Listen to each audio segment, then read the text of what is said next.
Hello friends, एक बार फिर से आप सभी का स्वागत है मेरे चैनल पर। My self Harshvardhan Joshi.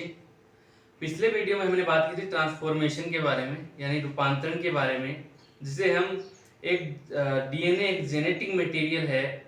ये जो फैक्ट है इसके एविडेंस के रूप में भी हम इस्तेमाल करते हैं कि जो ट्रांसफॉर्मेशन है, ग्रिफिथ इफेक्ट है, वो एक एविडेंस है जिससे हमें पता चलता है कि डीएनए जेनेटिक मटेरियल है। इसमें हमने बात की कि ग्रिफिथ ने स्ट्रेप्टोकोकस न्यूमोनी जो बैक्टीरिया होता है उसके ऊपर एक्सपेरिमेंट किया। उसने बैक्टीरिया के दो स्ट्रेन लिए, एक आर सेकेंड स्ट्रेन और एक as third strand. Are second strand है वो नॉन वायरुलेंट था, शांत प्रभेद था, और एस थर्ड उग्र प्रभेद था, क्योंकि एस थर्ड के अंदर पॉलीसेकेराइड का एक कैप्सूल पाया जाता है बाहर जो उसे वायरुलेंट बनाता है। उसने क्या किया, ग्रिफिथ ने सबसे पहले क्या किया कि आर सेकेंड को चूहे के अंदर इंजेक्ट किया, जिससे देखा कि चूहे के अंदर न्यूमोनिया जो डिजीज है स्ट्रेप्टोकोकस न्यूमोनी के कारण होती है वो डिजीज नहीं हुई। फिर उसने एस थर्ड को इंजेक्ट किया तो उससे पता चला कि जो चूहे को न्यूमोनिया हो गया है और चूहा मर जाता है। फिर इसने क्या किया कि एस थर्ड को उबाला, यानी हीट किल्ड किया एस थर्ड को, और हीट किल्ड करके चूहे के अंदर इंजेक्ट कराया, जिससे क्या हुआ कि जो एस थर्ड के बाहर कैप्सूल था जिसके कारण न्यूमोनिया रोग होता था, वो कैप्सूल टूट गया, उसका डीएनए डीनेचर हो जाता है, जिससे उस चूहे के अंदर न्यूमोनिया रोग नहीं होता है और चूहा जीवित रहता है। फिर उसने चौथा एक्सपेरिमेंट किया, इम्पोर्टेंट था, कि हीट किल्ड एस थर्ड लिया और फिर उसने आर सेकेंड मिलाया, जिससे क्या हुआ कि जो आर सेकेंड वाला बैक्टीरिया था वो एस थर्ड के अंदर कन्वर्ट हो गया, यानी आर सेकेंड के ऊपर पॉलीसेकेराइड का जो कैप्सूल था वो बन गया, जिससे वो वायरुलेंट बैक्टीरिया में बदल गया।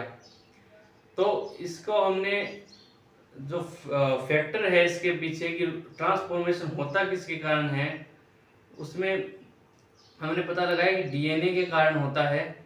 एवरी मैकली और मैकार्टी का एक्सपेरिमेंट पढ़ा कि डीएनए के कारण ये ट्रांसफॉर्मेशन की प्रोसेस होती है। तो आज हम पढ़ेंगे मैकेनिज्म क्या होती है ट्रांसफॉर्मेशन की, कि कैसे एस थर्ड का जो डीएनए है वो आर सेकेंड के अंदर इंजेक्ट होता है। तो चलिए स्टार्ट करते हैं मैकेनिज्म ऑफ ट्रांसफॉर्मेशन, रूपांतरण की मैकेनिज्म। तो हम रूपांतरण की जो मैकेनिज्म पढ़ते हैं उसके अंदर 4 स्टेप होंगे, 4 चरण होंगे। सबसे पहले बाइंडिंग ऑफ डीएनए। डीएनए जो एस थर्ड का डीएनए है वो आर सेकेंड के ऊपर बाइंड होगा।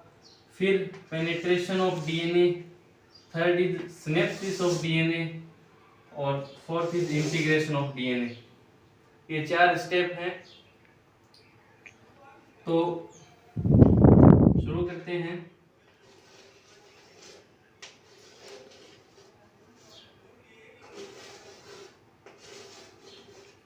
ये मान लेते हैं कि जो हमने हीट किल एस थर्ड उस सॉल्यूशन में डाला था जिससे उसका डीएनए डीनेचर हो गया, छोटे छोटे टुकड़ों के अंदर बंट गया, तो ये एस थर्ड का डीएनए है।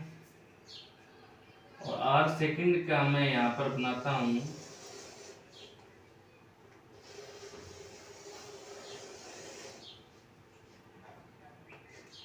ये आर सेकेंड की सेल वॉल है,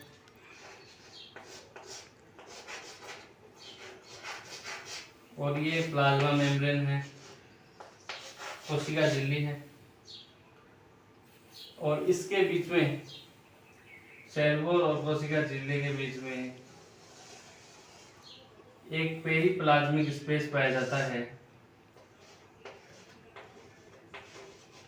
periplasmic space.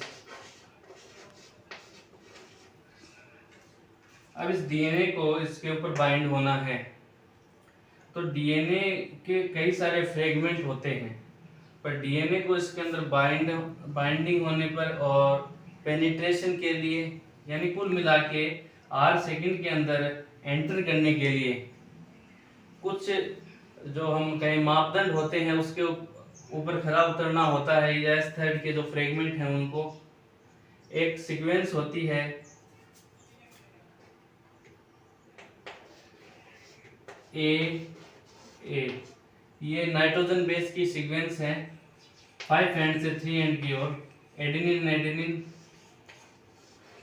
Guanine thymine, guanine cytosine, guanine thymine, cytosine, adenine. ये 10 सारों की जो सीक्वेंस है वो उस जिस फ्रेगमेंट में, इनमें से जिस फ्रेगमेंट में वो सीक्वेंस उपस्थित होगी वो ही आर सेकेंड की प्लाज्मा झिल्ली पर बाइंड होगा।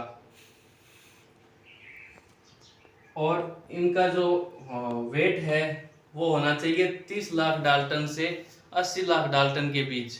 जो ये S3 की फ्रेगमेंट है उसका वेट होना चाहिए 30 लाख से 80 लाख डाल्टन के बीच। उससे कम या ज़्यादा होगा तो वो इस पर बाइंड नहीं होगा। अब इसमें बाइंडिंग, आर सेकेंड के ऊपर बाइंडिंग के लिए कुछ रिसेप्टर्स पाए जाते हैं जो इनवेजिनेटेड होते हैं, अंतर्वलित होते हैं, ऐसे अंदर की ओर रिसेप्टर्स पाए जाते हैं। ये हो गया रिसेप्टर।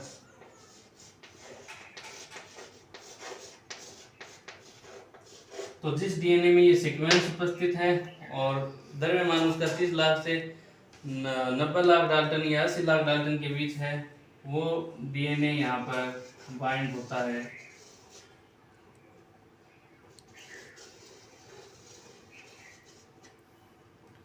तो ये हो गई बाइंडिंग की प्रोसेस।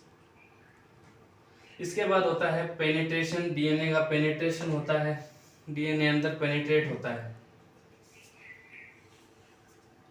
तो डीएनए के अंदर पेनिट्रेट होने के लिए जब डीएनए अंदर प्रवेश करता है तो वो डबल स्ट्रैंड के रूप में नहीं करता है, बल्कि सिंगल स्ट्रैंडेड डीएनए अंदर प्रवेश करता है। और इस डीएनए को सिंगल स्ट्रैंड में जो एंजाइम बदलता है वो होते हैं एंडोन्यूक्लियेज फर्स्ट। जो एंडोन्यूक्लियेज फर्स्ट एंजाइम है वो इसको सिंगल स्ट्रैंडेड डीएनए में बदलता है। और single stranded DNA are second के अंदर पेनिट्रेट करता है। ये सेकेंड स्टेप है ट्रांसफॉर्मेशन का, कि जो सिंगल स्ट्रैंडेड डीएनए है वो आर सेकेंड के अंदर पेनिट्रेशन करके अंदर चला जाता है। और ये पेनिट्रेशन होता है एंडोन्यूक्लियस एंजाइम के कारण। फिर क्या होता है, स्टेप थर्ड आता है। थर्ड स्टेप होता है सिनेप्सिस। तो सिनेप्सिस के शुरू होने से पहले क्या होता है कि ये जो सिंगल स्ट्रैंडेड डीएनए यहाँ पर प्रवेश किया है, एंटर किया है, इसके ऊपर एसएसबी जुड़ता है। एसएसबी हमने कई बार पढ़ चुके हैं और मैं आगे बता दूंगा। सिंगल स्ट्रैंडेड बाइंडिंग प्रोटीन होती है एसएसबी। तो एसएसबी प्रोटीन इसके ऊपर बाइंड करती है सिंगल स्ट्रैंडेड डीएनए के ऊपर। तो एसएसबी प्रोटीन जुड़ने के बाद शुरू होता है थर्ड स्टेप सिनेप्सिस। अब सिनेप्सिस में क्या होता है, ये सेल वॉल है आर सेकेंड की, ये प्लाज्मा मेम्ब्रेन है, ये S3 का जो डीएनए प्रवेश किया है ये है। तो इसके अंदर सेल मेम्ब्रेन के अंदर जो आर सेकेंड का डीएनए है, मान लीजिए यहाँ पर है,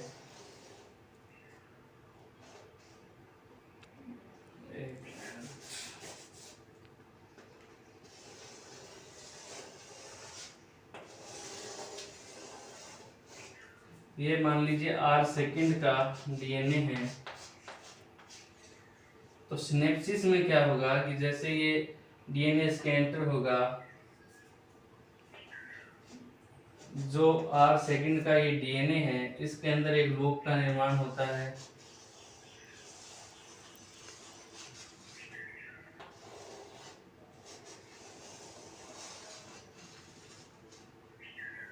इस लूप का निर्माण होता है और इस लूप के बनने के बाद जो ये सिंगल स्ट्रैंडेड डीएनए है S3 का, ये इसके पास आता है आर सेकेंड के डीएनए के पास। और ये जो आर सेकेंड का डीएनए है इसको यहाँ से दो सिरों से कट किया जाता है एंडोन्यूक्लियस एंजाइम के द्वारा। जो एंडोन्यूक्लियस एंजाइम है वो इस डीएनए को दो सिरों से कट करेगा।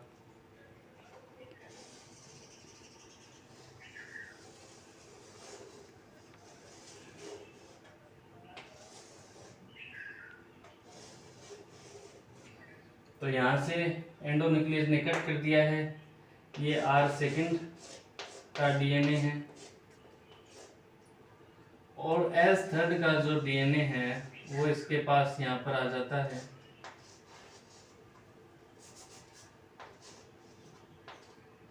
सॉरी,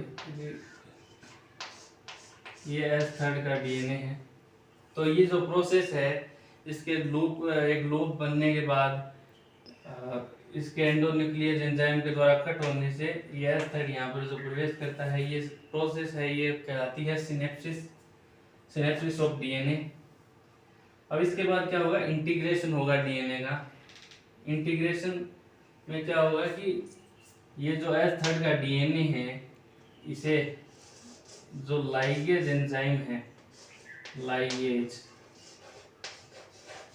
वो लाइगेज एंजाइम इसके बीच बीच में जोड़ देगा। जो ये खाली स्पेस है, जितना DNA हमने कट किया था उतना DNA यहाँ पर S थर्ड का जुड़ जाएगा, ना कि R सेकंड का। तो R सेकंड के अंदर S थर्ड जुड़ जाता है। ये इतना तो पहले ही R सेकंड का था, इसको मैं थोड़ा मोटा दिखा रहा हूँ। S थर्ड है उसको, तो यहाँ पर ये S थर्ड का DNA इतना जुड़ जाता है और ये नीचे फिर से R सेकंड का है। तो ये तो हो गया S थर्ड का और ये R सेकंड का है जो पहले था। तो इससे क्या होगा कि जो ये S थर्ड का DNA इसमें इंजेक्ट हो गया है, R सेकंड के DNA के अंदर जेनेटिक मटेरियल में प्रवेश कर गया है, इससे जो R सेकंड बैक्टीरिया है उसके अंदर कैप्सूल का निर्माण होता है। जो कोशिका भित्ति है, यहाँ पर समझिए कि मैंने पिछली वीडियो में आपको बताया था कि ये प्लाज्मा मेम्ब्रेन और इसके बाहर पाई जाती है R सेकंड के अंदर सेल वॉल। और सेल वॉल के बाहर अब एक कैप्सूल भी बन जाएगा जो कि S थर्ड के अंदर पाया जाता है। तो इस कैप्सूल के निर्माण होने से जो R सेकंड है वो भी वायलेंट हो जाएगा, उग्र हो जाएगा और चूहे की मृत्यु हो जाती है। तो ये मैंने आपको एक्सप्लेन की है मैकेनिज्म ट्रांसफॉर्मेशन की, कि कैसे हम जब हीट किल S थर्ड को R सेकंड के साथ रखते हैं तो S थर्ड का जो DNA है वो R सेकंड में कैसे प्रवेश करता है। मैं एक बार फिर से आपको एक्सप्लेन कर दूं। सबसे पहले बाइंडिंग ऑफ DNA। तो DNA की बाइंडिंग के लिए दो चीजें जरूरी है। एक तो ये सीक्वेंस पाई जानी चाहिए, adenine adenine, guanine thymine, guanine cytosine, guanine thymine और साइटोसिन एडेनिन की। और जो ये फ्रेगमेंट है DNA के S थर्ड के, जितने भी कई फ्रेगमेंट होते हैं यहाँ पे, तो उनके अंदर जो उनका वेट है, द्रव्यमान है, वो 30 लाख से 80 लाख डाल्टन के बीच होना चाहिए। और जो ये प्रोसेस है बाइंडिंग की, ये पहले तो होती है रिवर्सिबल यानी उत्क्रमणीय, और फिर कन्वर्ट होती है अनरिवर्सिबल में, या कहें हम पहले होती है बाई डायरेक्शनल, फिर होती है यूनिडायरेक्शन। बाई डायरेक्शनल का मतलब पहले ये डीएनए जुड़ता है, अलग होता है, जुड़ता है, अलग होता है, 4-5 मिनट ये प्रोसेस चलती है और फिर ये इससे परमानेंटली जुड़ जाता है, यानी कंप्लीट जुड़ता है, उसके बाद अलग नहीं होता है। तो पहले तो होगी बाई डायरेक्शनल, जुड़ेगा हटेगा, जुड़ेगा हटेगा, फिर परमानेंट जुड़ जाएगा, फिर नहीं हटेगा, फिर अंदर ही प्रवेश करेगा। तो बाइंडिंग हो गई। बाइंडिंग के बाद होता है पेनिट्रेशन। पेनिट्रेशन के लिए डीएनए का सिंगल स्ट्रैंड में बदलना जरूरी होता है। तो डीएनए को सिंगल स्ट्रैंड में बदलता है एंडोन्यूक्लियस फर्स्ट, और जब ये सिंगल स्ट्रैंड प्रवेश करता है तो इस पे एसएसबी प्रोटीन जुड़ जाती है, सिंगल स्ट्रैंडेड बाइंडिंग प्रोटीन। और इसके अंदर एक पार्ट और पाया जाता है, यहाँ पर मीजोसोम कहते हैं उसको। इसका भी ट्रांसफॉर्मेशन के अंदर योगदान होता है, मीजोसोम का भी, पर इसका रेस्पिरेशन में कोई योगदान नहीं होता, क्योंकि पहले इसे माइटोकॉन्ड्रिया में जो ऑक्सियोसोम प्रेजेंट होते हैं उसके जैसा माना जाता था, पर कि ये भी रेस्पिरेशन में योगदान करता है, पर इसका रेस्पिरेशन में योगदान नहीं होता है इतना। इसका ट्रांसफॉर्मेशन में ज़्यादा योगदान होता है। तो पेनिट्रेट करके जो सिंगल स्ट्रैंडेड डीएनए है वो इसके अंदर प्रवेश कर गया, उस पर single stranded protein binding protein है वो जुड़ गई। अब तीसरा स्टेप आता है सिनेप्सिस। सिनेप्सिस में जो 8 सेकंड का डीएनए होता है उसके अंदर एक लूप का निर्माण होता है, और लूप को जो एंडोन्यूक्लियस एंजाइम है उसकी जो फ्रेगमेंट है उसको साइड से कट करते हैं, और कट करने के बाद एस थर्ड 8 सेकंड के पास आ जाता है। ये प्रोसेस होती है सिनेप्सिस। और सिनेप्सिस के बाद डीएनए का इंटीग्रेशन होता है। इंटीग्रेशन के अंदर जो लाइगेज एंजाइम है उसके द्वारा एस थर्ड जो डीएनए है वो 8 सेकंड के अंदर जुड़ जाता है, और 8 सेकंड के अंदर जुड़ जाने से इस डीएनए में जो इंफॉर्मेशन है उससे पॉलीसैकेराइड के कैप्सूल का निर्माण होता है 8 सेकंड के सेल वॉल के बाहर। और ये कैप्सूल बनने से, इस कैप्सूल के बनने से ये जो 8 सेकंड है वो वायरुलेंट यानी उग्र हो जाता है, जिससे न्यूमोनिया रोग उत्पन्न हो जाता है, और न्यूमोनिया के उत्पन्न होने से चूहे की मृत्यु हो जाती है। तो आई होप आप सभी को समझ में आया होगा ट्रांसफॉर्मेशन की मैकेनिज्म। फिर भी अगर कोई क्वेश्चन रह जाए, कोई डाउट रह जाए आपका, तो आप कमेंट के माध्यम से मुझे पूछ सकते हैं। Thank you very much.